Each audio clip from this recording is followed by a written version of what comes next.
Хүүхдийн байгууллага үүсэж хөгжсөний 100 жилийн ой маргааш болно. Бид гэтэл яг хүүхдээ үнэхээр хамгаалж чадж байна уу үгүй юу гэдэг маш том асуултын тэмдэг бол тодоос тод үлдэж байгаамаа. Тэгэд хүүхдийн асуудал зүгээр нэг эмэгтэй гишүүдийн асуудал юм шиг хүүхдийн тухай хуулийг хэлэлцэхэд заалхоос нь ганц эмэгтэй гишүүд сууж ирснийг санаж байна. Аливаа хүүхдийн асуудал хүчирхийллийн асуудал боллоо гэхэд энэ эмэгтэй гишүүд дуурахгүй байна гэж нийгмийн шүүмжлэлийг би харж ирсэн. Гэр бүл хөдөлмөр нийгмийн хамгааллын яам ажиллаа хийхгүй байгаа юм шиг дайрж байхыг нийгмийн бодлогын байнгын хорон дээрээ харж ирсэн. Гэтэл энэ бол зүгээр нэг ганц яамны асуудал, ганц эмэгтэй гишүүдийн асуудал огтос биш. Тэгээ энэ дээр бид нар өгж байгаа үүрэг даалгавруудаа ч гэсэн зөвхөн нийгмийн бодлогын байнгын хороо гэлтгүй яг энэ хүүхдийн хөгжил хамгааллын асуудал бол ер нь бүх байнгын хороогоор хилцэгдэж үүрэг даалгавар өгөх ёстой гэж миний хувьд бол бодож байгаа. Хөдөлмөрийн тухай хуулиарч тэр хүүхд хамгааллын хуулиарч тэр бид нар тодорхой байгууллага бүрийг үүргэжүүлсэн. Хөдөлмөрийн тухай хуулийн 43-ийн 3 дээр байгууллага бүр хүүхд хамгааллын бодлоготой байх ёстой гэдэг ийм үүрэг даалгаврыг өгсөн боловч хэрэгжилт нь 30% байна гэдэг ийм үнэлгээтэй байна. Хүүхдийн эрхийн байцаагч маш өндөр эрхтэй тухайн байгууллагуудыг торгодог, тухайн байгууллагуудад чиглэл өгдөг ийм байцаагч нарыг эрх мэдлийн нэмэгдүүлэх, нийгэм таниулах ажил мөн л 30% байна.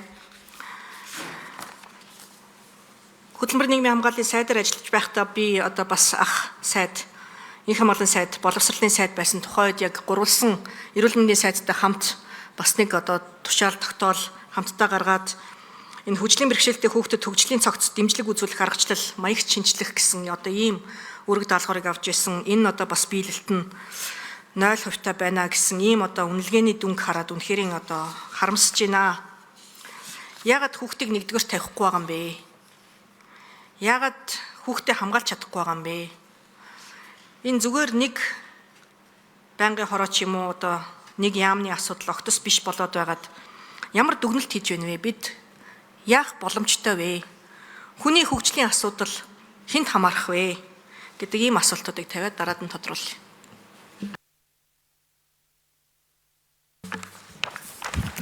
За энэ хамглаа сайд хариулна.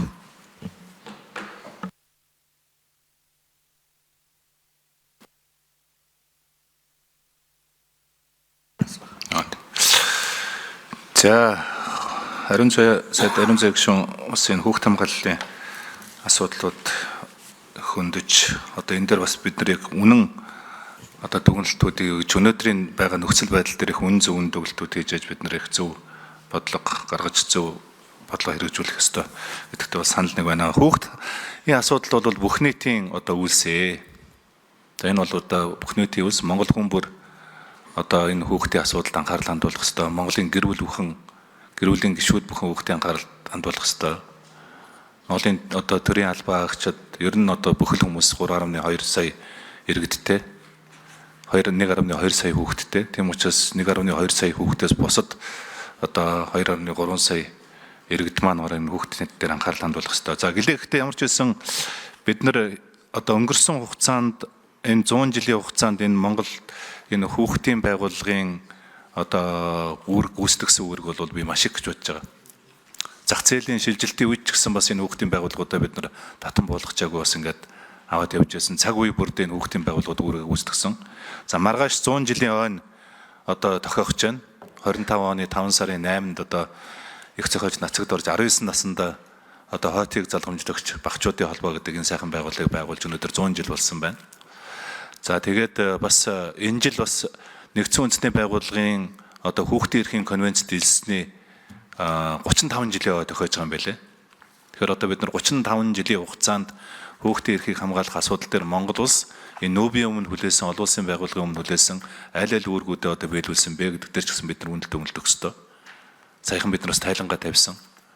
За ингээд ерөнхий сайд ахладаг энэ хүүхдийн төлөө үндэсний зөвлөл бас байгуулагдаж 30 жилийн өмнө үзэж байгаа юм байлээ.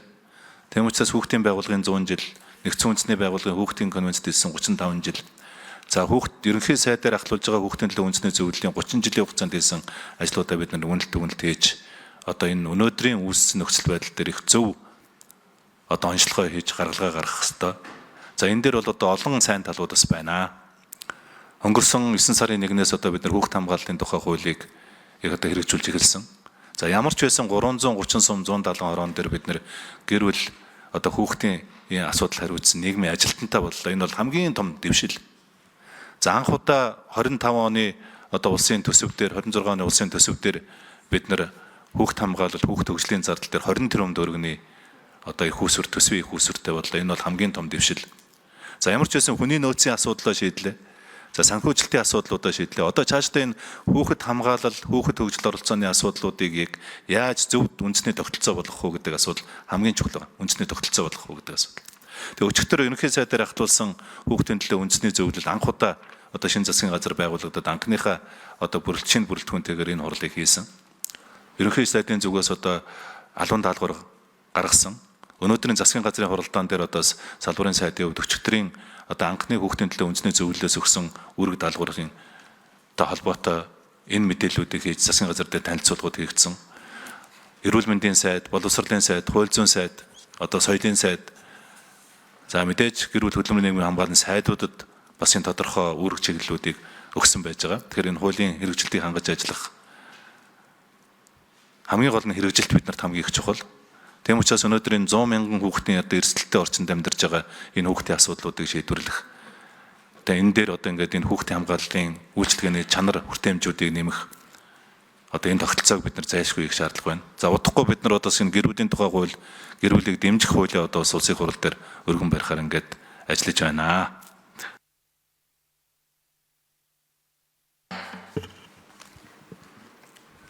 За Арин зай гишүүн тодруулга нэмж асууна. Хүүхдийн төлөө үндэсний зөвлөлийн анх дугаар хуралдаан болсонд одоо баярламаар юм уу, уйлмаар юм уу? Би бас сайн мэдэхгүй л байна. Эдийн засгийн хороо 7 хоног бүрэл хуралддаг штеп. Хүүхдийн төлөө ягаад сардаа нэг удаа хуралдаж болохгүй гэж. Хүүхдөө хамгаалж чадахгүй байгаа нь тоо мэдээлэлээр гараад байна штеп, тий. Тэгэхээр энэ бол инх хамгааллын сайдын хийх ажил биш. Энэ бол маш олон сайд нарын салбарын засгийн газрын хийх ажил. Хичнээн хүүхэд зам тээврийн осолд өртөөд байна. Хичнээн хүүхэд амиа хорлоод байна. Хичнээн хүүхэд цахим одоо энэ электрон тамхи татаад байна. Хичнээн хүүхэд хохироод байна. Хичнээн хүүхдийг зодоод байна. Маш олон асуудал байна штэ. Эдийн засаг чухал байж болно. Гэхдээ эдийн засгаас илүүтэй хүн илүү чухал болов уу гэдгийг одоо бас хэлмээр байна. Тэгээ энэ бол одоо санал юм а гэдгийг аваараа. Энд бол инх хамгааллын сайдын нэг буруу гэхээсээ илүүтэй хүүхдийн салбарыг хүүхдийг нэгдүгээрт тавьж чадахгүй байгаатай л холбоотой.